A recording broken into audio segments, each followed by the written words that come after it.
Let's go to Ohio State, Washington. Zach, this was the game that you were most concerned about for a ranked team going on the road this season. It is going to be at 3:30 on CBS this Saturday. Ohio State is favored by 8.5. Over under currently set at I have it two different spots. I have it 52.5 there on my notes. It was 53.5. Let me double check.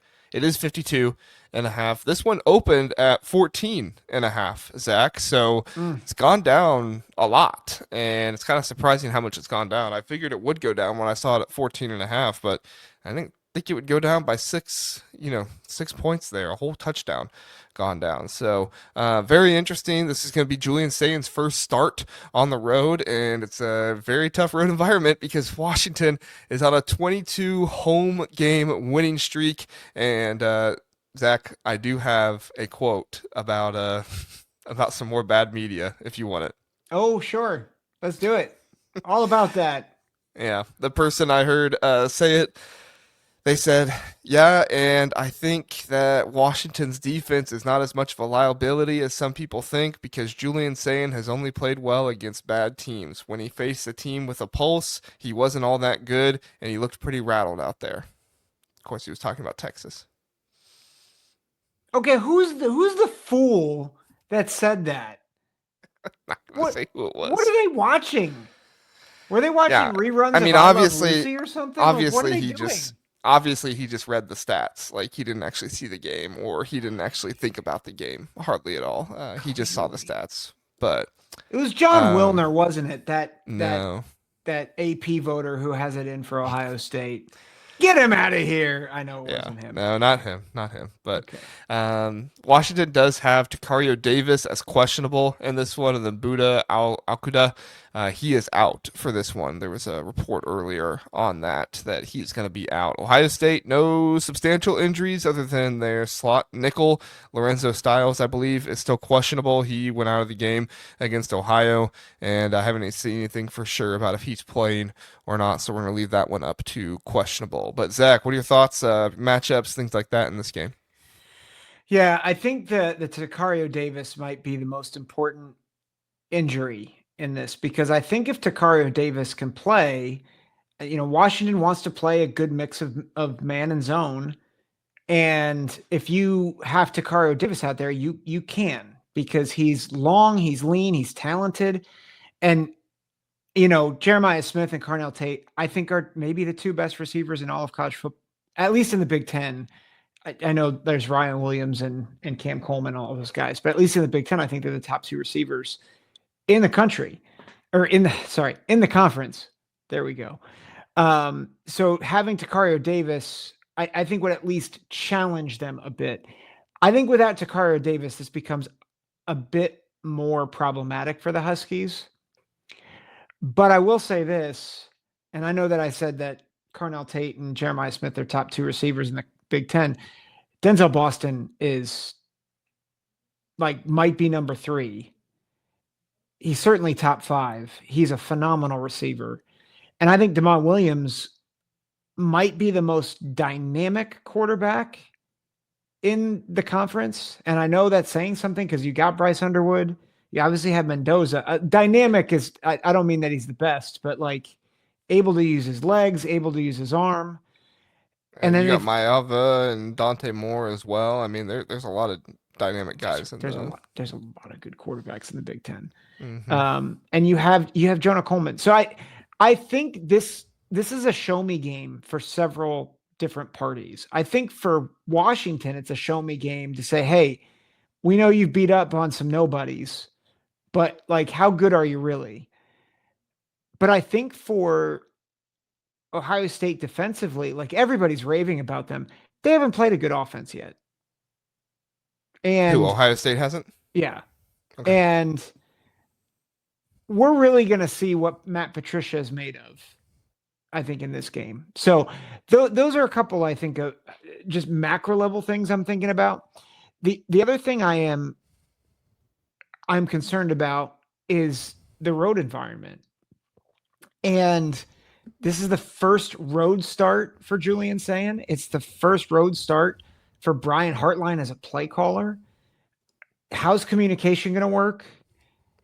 I think that's a big deal because you're probably going to have to go silent count in the beginning of this game.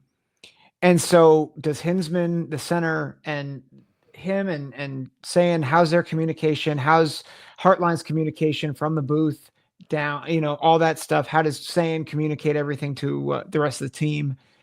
So I think this is big it's a big game for both these teams, and I think it's a measuring stick for both these teams in different ways.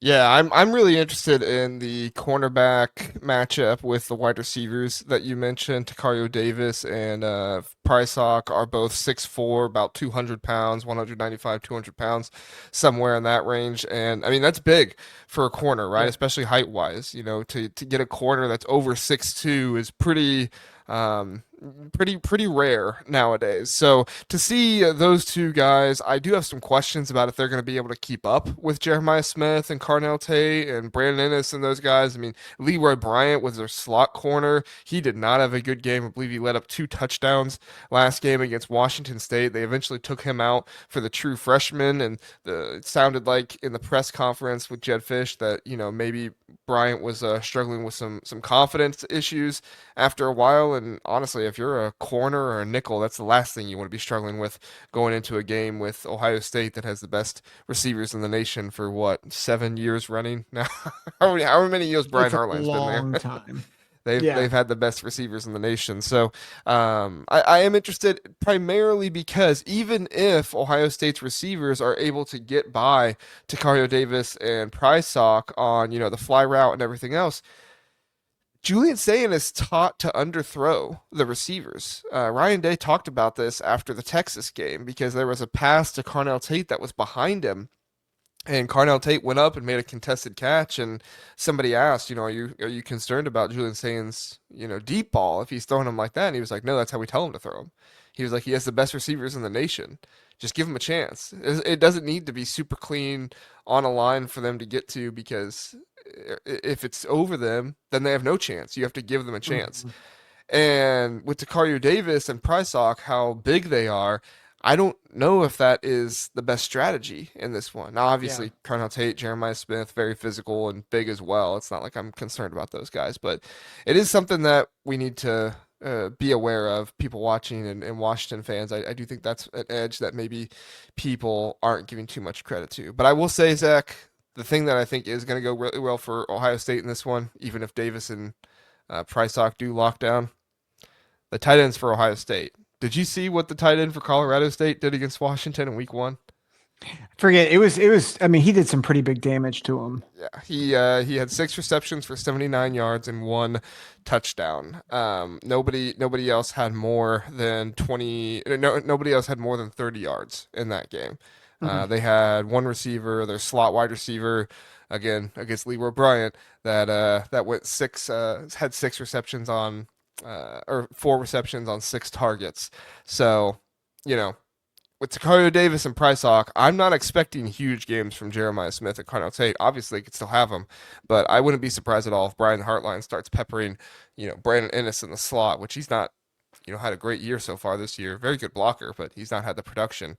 Or going after Max Clare, what's their backup tight end? Thurman. Kasmerick, Well, Thurman. Kazmarek, yeah, he's more of a blocker, but I guess he did catch a touchdown the other day, so it'll be really, really interesting. Yeah. Cameron's asks, do you guys believe that Washington's D line will be able to speed up Julian Sayin's internal clock? I don't. If we can't get pressured by Texas, I don't know how Washington does it.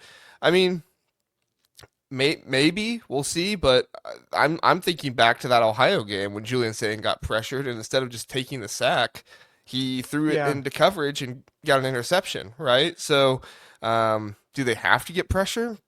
Can they just make him feel like he's pressured? Like this is the aspect of going on the road that I think is a little bit more interesting to think about and talk about, especially when it comes to Julian Sayin and how young he is. I mean, he's only a redshirt freshman. So, and Washington's defensive line, they've been very good this Mhm. season. You go look at the numbers; they've got a lot of pressures. Now, they haven't faced the best competition in the nation: Washington State, Colorado State, and UC Davis. But I don't typically hold that against teams. If you're able to produce against teams, that's something that needs to be talked about. Yeah. Well, and I think the other thing just to point out, and you said this about Ohio, like Ohio's not great defensively. And I think something that's a concern is it was against Ohio that Ohio State had all these red zone issues.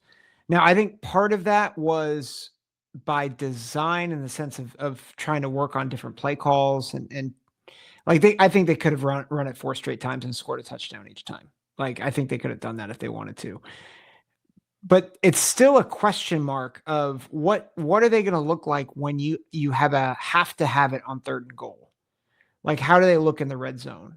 Was the Ohio game an aberration, or is it something that they might actually have a problem with? We don't know because they've really only they've played Grambling and then they had one opportunity against Texas. I feel like you're going to see the Lincoln Keenholz package in this game. Oh, I as think long this as is the game where it comes out. as long as Lincoln Keenholz doesn't twist his ankle like Devin Brown did a couple years ago. Well, yeah, as long as that doesn't happen, yes. Yes. But yeah, I know. They showed it a little bit. I think they had one play with it in that Mhm. Ohio game, and I think that was them kind of like getting ready for it a little bit, maybe going to it early because of the red zone struggles. But yeah, I think you're going to see Lincoln Keenholz utilized in this game. Also, Mhm. could be time to give Julian Sayin a break from being on the field and everything going on. So we'll see, but I would not be surprised at all if in the red zone you see Lincoln Keenholz for 4 or 5, maybe even 6 or more snaps in Yeah. this one. So Going back to your point real quick about the tight end, Alakuda being out is a big deal in that regard. And so you have one of your top linebackers out, and now you've got to face at least a very deep tight end room for Ohio State. That is a struggle. I think I also saw that the number 2 wide receiver for Washington is also out in this game. Was that okay, I missed it? that one. But I mean, that's kind of the thing, though, right? Is like they they have secondary receivers, but they don't really get the ball all that much. Yeah. If I'm not mistaken, I don't think another receiver on this team has any more than 3 receptions on the year. It's Hmm. basically Boston and Jonah Coleman that Damon Williams throws to. I mean, obviously it throws to other people, Yeah. but I mean, David Greenshield, appreciate you being here again, David Greenshield. He says Boston is dangerous receiver for Washington. No relation to David Boston. Yeah, no relation there. Denzel Ward, is he related? No, I'm just kidding. Not first names. Uh, there's so many Oh Denzels dear. that have come through Ohio State. It's funny. But I do think this is an interesting talking point, and then we can get to our predictions. Because what is Matt Patricia known for, right? What was he known for with the Patriots? What was Bill Belichick known for? What was the defense they're known for? Take away like their most dangerous option, take away their best player.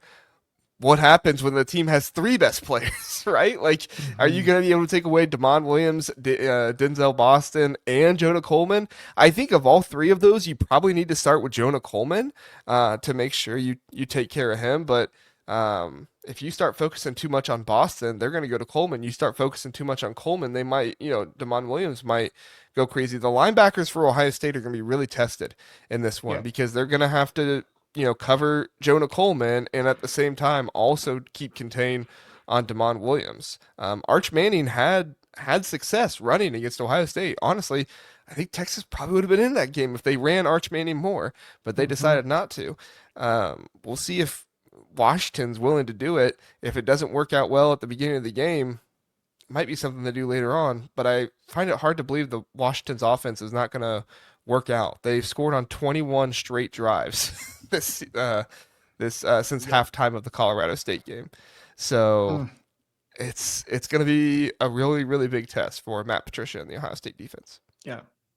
One fun fact: the one of the receivers opposite Denzel Boston, Amari Evans, former Penn State receiver.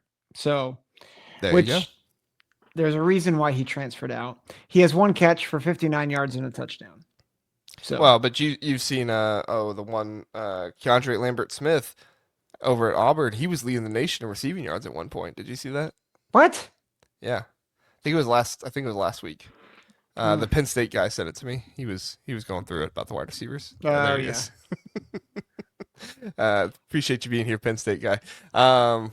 Is he still leading the nation, Penn State guy? I'm curious. I know you probably keep up with that. I haven't looked it up lately. Wait, no, not Keandre Lambert Smith. Trey Wallace. Harrison Oh, Wallace. Harrison Wallace. Yes, sorry. I was gonna say, wait, what? Yeah, Harrison Wallace. Sorry. A lot of transfer wide receivers. Yeah. I forget which one. Yes. He does it. He has 16 catches for 343 yards and 2 touchdowns. Yeah, he said didn't have a big game last week, so Yeah. not leading as much. All right, appreciate it, Penn State guy. All right, predictions here, Zach. I'll go first. I think this one's going to be very close for the first half. Wouldn't be surprised at all if it's a one-score game, maybe even tied.